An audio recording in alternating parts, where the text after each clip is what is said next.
Entendes o que estás lendo? O podcast que te leva através das páginas da Bíblia. Livro por livro. Capítulo por capítulo.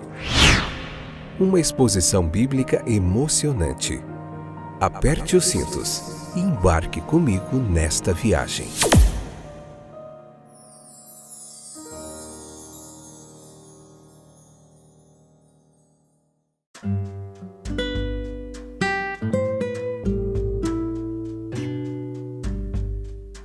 Olá, eu sou o Fábio e estou aqui novamente, o One More Time, uma vez mais, para a gente concluir o capítulo 2 do Evangelho de Marcos, episódio número 450, sexta temporada, capítulo 2, parte 4. Vamos lá? Vocês estão animados, firmes aí comigo? Então vamos lá, hein? Não me deixe aqui sozinho. Temos milhares de ouvintes aí espalhados por vários lugares do Brasil e do mundo. Deus abençoe grandemente a vida de vocês. Tem crescido essa comunidade a cada dia, daqueles que estão interessados em aprender mais da palavra de Deus.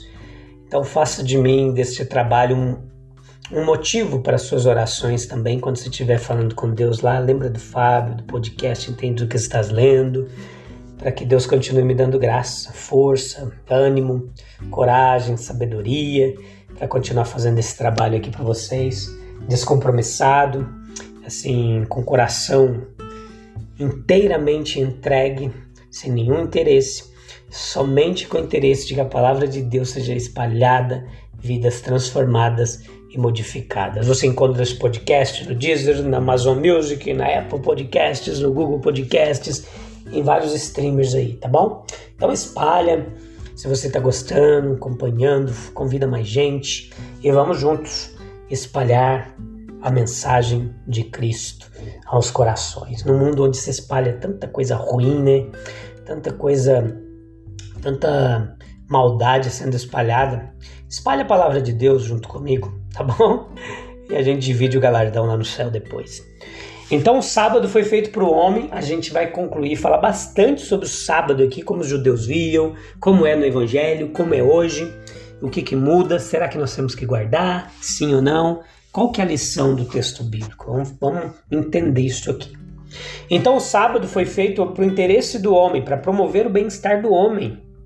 Qualquer coisa que possa provar ser para o homem em geral, está em harmonia com a lei sabática e o espírito do sábado.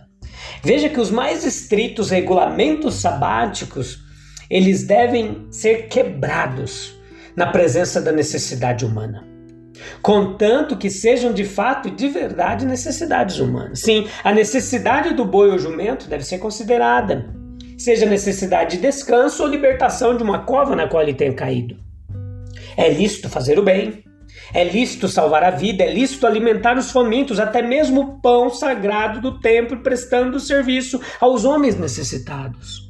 Veja que o maior interesse a ser considerado é o interesse da vida humana. Marcos capítulo 2, versículo 23 ao 28, as passagens paralelas de Mateus capítulo 12, do versículo 1 ao 8, e Lucas capítulo 6, versículo 1 ao 5, nos traz muitas dessas lições. E nos fala sobre a observância do sábado. Deixa eu tomar um pouquinho de água aqui, peraí. Então veja que o título comum dessa sessão nos evangelhos é: os discípulos colhem as espigas de milho no dia de sábado. E esse foi um grande problema. Nessa ocasião, o nosso Senhor e seus discípulos estavam caminhando no sábado, mas eles não estavam andando por prazer ou mesmo por saúde, por exercício físico, não. Eles estavam a caminho da casa de Deus, como nós aprendemos lá na passagem paralela em Mateus, onde nós lemos que quando ele partiu dali, ele entrou na sinagoga deles. As duas ideias principais associadas ao sábado são descanso e adoração. No Evangelho, a posição parece que foi invertida, pois embora nunca se separem, mas a adoração vem na frente, ocupando o lugar primário, enquanto o descanso ocupa o lugar secundário. No sábado, nosso Senhor e seus discípulos compareceram ao local habitual de adoração judaica. Entenda, Extensões de terra de milho abundavam na fértil planície de Genezaré, ali onde eles estavam. Frequentemente um caminho percorria esses campos não cercados, e nesses caminhos muitas vezes a semente caía e o grão crescia, lá, como diz lá, da semente à beira do caminho, na parábola do semeador. O nosso Senhor estava passando por um desses caminhos, pelos campos de milho, literalmente por lugares semeados. Os discípulos estavam colhendo e comendo, como nos diz Mateus, ou como Marcos descreve mais gratificante aqui, mais claramente, eles abriram caminho para si mesmos, arrancando os talos que haviam surgido no que antes era um caminho. E em estado de fome, pois Mateus acrescenta que esse importante fato deles estarem com fome, eles começaram a esfregar as espigas de milho na mão, como nos informa Lucas, e assim procuraram apaziguar a fome. Este foi, é claro, um trabalho de uma necessidade urgente por parte desses homens famintos. Eles haviam, no entanto, apenas começado a fazer isso quando os fariseus os viram e agiram rudemente, administrando a forte repreensão registrada nessa passagem. A questão dos fariseus ela é explicada ou mesmo traduzida por alguns como significando: vejam o que eles estão fazendo no sábado. Não é lícito. Isso não pode significar adequadamente que a coisa era ilegal em si mesma. E ainda mais ilegal por ter sido feita no dia de sábado. Os supersticiosos fariseus, eles sugerem a verdadeira essência da questão. Entenda. A ação em si ela era perfeitamente permitida. Se nós lermos Deuteronômio capítulo 23, versículo 25, quando você entrar no campo de milho, no pé do seu vizinho, pode arrancar as espigas com a mão.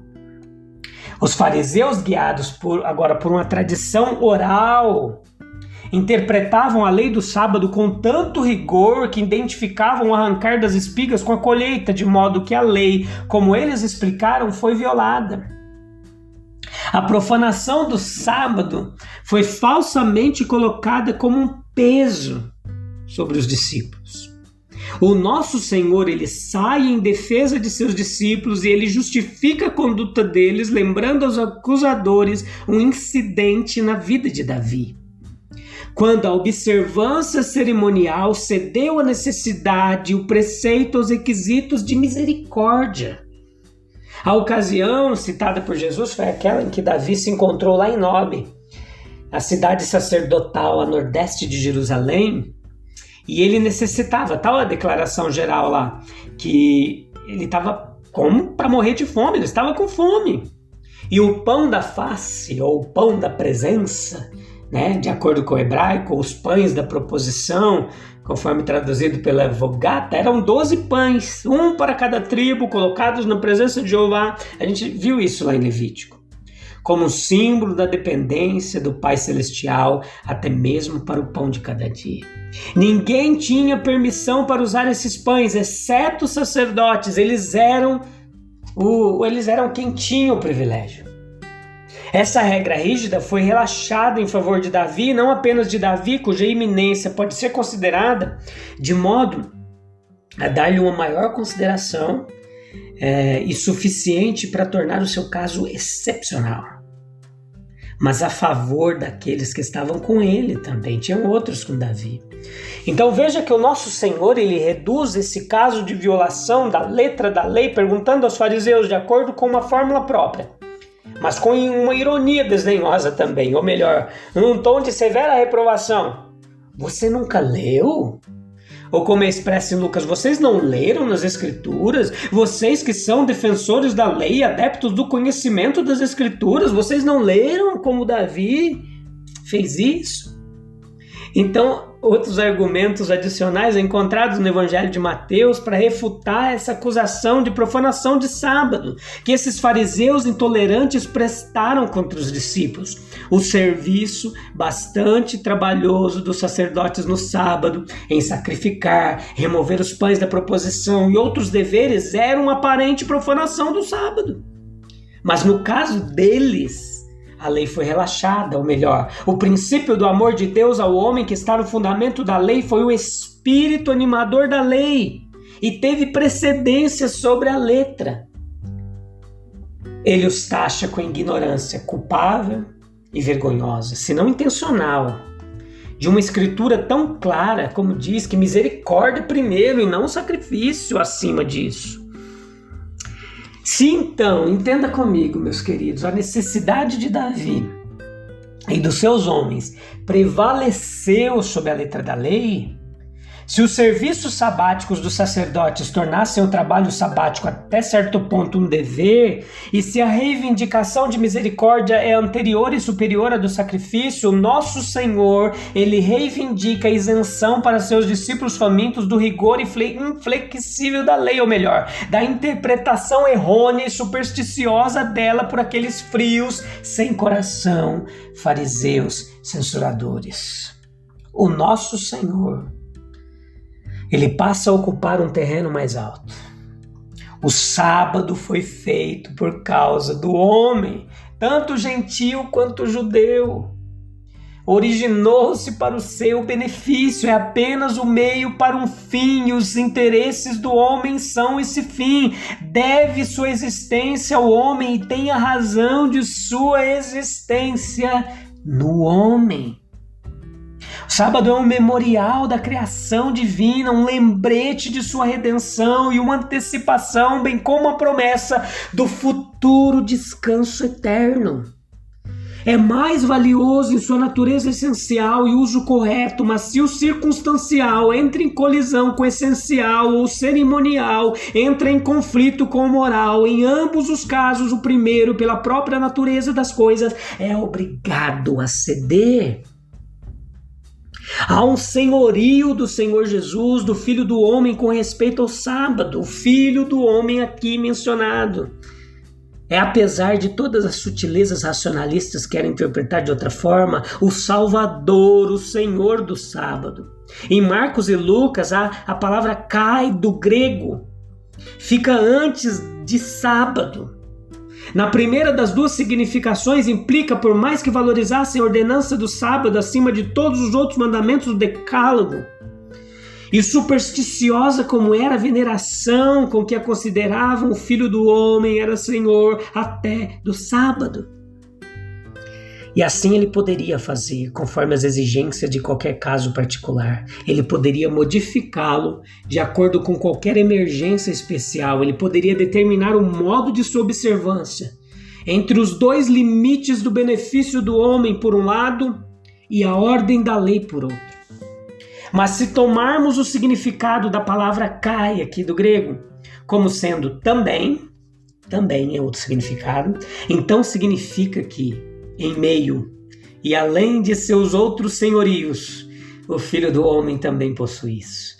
Ele é Senhor, o Senhor do dia de sábado. Ele é o Senhor dos anjos, pois eles o adoram. Ele é o Senhor do céu e todos os seus exércitos o reconhecem. Ele é o Senhor da terra, pois por ele foi feito e por meio dele ela é sustentada.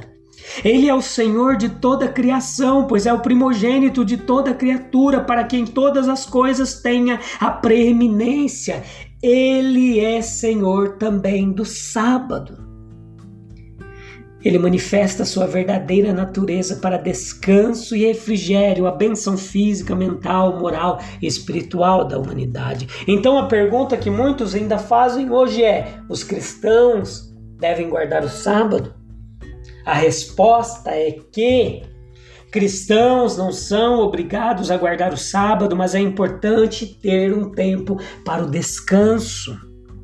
Cada cristão deve seguir a sua consciência sobre o sábado. Deus nos deu o descanso como uma bênção. Guardar o sábado é um dos 10 mandamentos, Êxodo capítulo 20, versículo 8. O sábado deveria ser um dia em que todos podiam descansar e renovar suas forças. O descanso também estava associado a dar tempo para as coisas de Deus. O Antigo Testamento dá duas explicações para o sábado. Êxodo 20:11 foi o dia que Deus descansou de criar o mundo. Deuteronômio capítulo 5, versículo 15, para lembrar que Deus libertou os israelitas do trabalho opressivo no Egito. Agora, no Novo Testamento, o sábado era um mandamento para os israelitas. No entanto, o Novo Testamento não diz que precisamos guardar o sábado. Jesus trabalhava no sábado, curando pessoas e pregando. Ele também não proibiu seus discípulos de fazer alguma atividade no sábado. Na igreja primitiva, os apóstolos deixaram cada um seguir a sua consciência sobre guardar ou não o sábado. Jesus explicou que o sábado foi criado como uma bênção para o nosso bem, Marcos capítulo 2, versículo 27.